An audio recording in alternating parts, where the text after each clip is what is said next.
In an August CNN appearance, a former CIA official, with whom I had once worked in my former job, became highly upset with me while discussing President Donald Trump's revocation of the security clearance of former intelligence officials. The segment went viral, even gaining the attention of President Trump, who tweeted about me, saying I had verbally destroyed the official with my on-air points. That set in motion a coordinated attempt by faceless adversaries to destroy me personally and professionally. Just 5 days later, we all watched the Washington Post attempt to torpedo my career through a grossly inaccurate and purposely damaging article about an old claim. 4 years ago, while working for the McCain Institute at Arizona State University, I was investigated in connection with a claim of harassment. As hurtful as the claim was, I knew the truth would be on my side.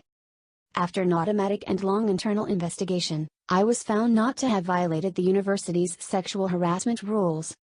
The Post was intent on stifling my rising national conservative voice by publishing a story deliberately mischaracterizing the findings of the 4-year-old confidential investigative report from my former employer, which was apparently leaked to the newspaper, in violation of the university's own rules on confidentiality in Arizona law. Even more reprehensible was the fact that the Post refused to show me the confidential Human Resources (HR) report I had never seen, even as they asked me for immediate comment about it. It's hard to see that as a coincidence, and I don't, because it wasn't. It was a political hit job.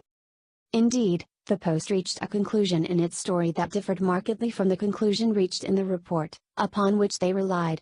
As a result, every published article in response to the Post's false hit piece remains fruit from the poisonous tree, and in response, I was immediately suspended, without just cause, from various media organizations for which I was a paid contributor, including CNN.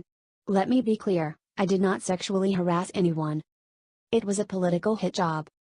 The fake news doesn't care about documented evidence clearing my name years ago, or that the Post claimed exactly the opposite of the confidential report's findings and ran a story with a deliberate clickbait headline that also purposely mischaracterized the findings to besmirch my character.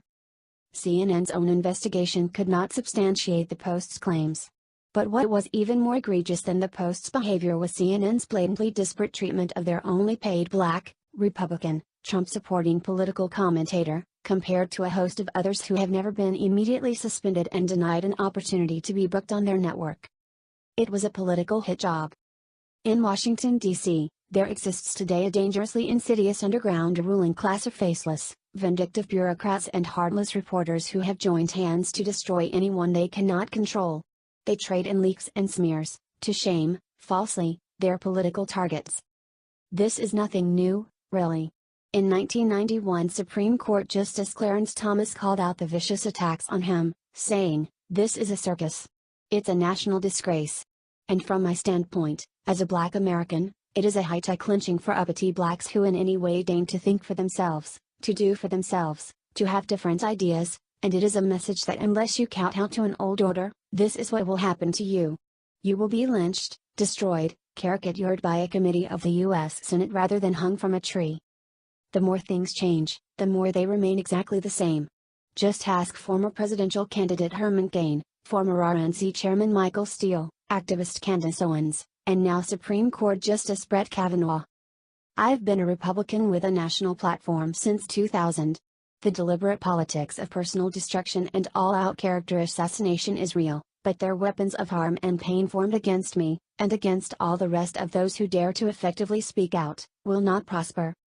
I will not be silenced, no matter what CNN, The Washington Post, or any other fake news story tries to imply through their own prejudiced actions.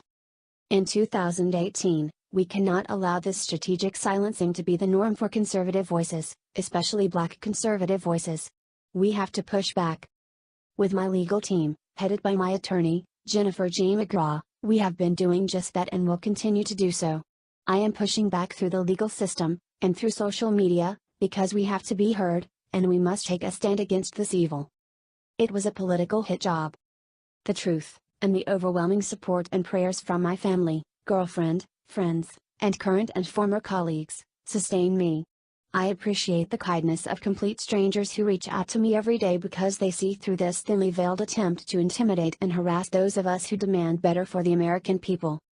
We are a silent majority in America, and we are tired of being smeared with false claims through the politics of personal destruction I regularly talk about. We support the MAGA agenda of President Trump, and together, we will not be deterred or silenced. We have the First Amendment.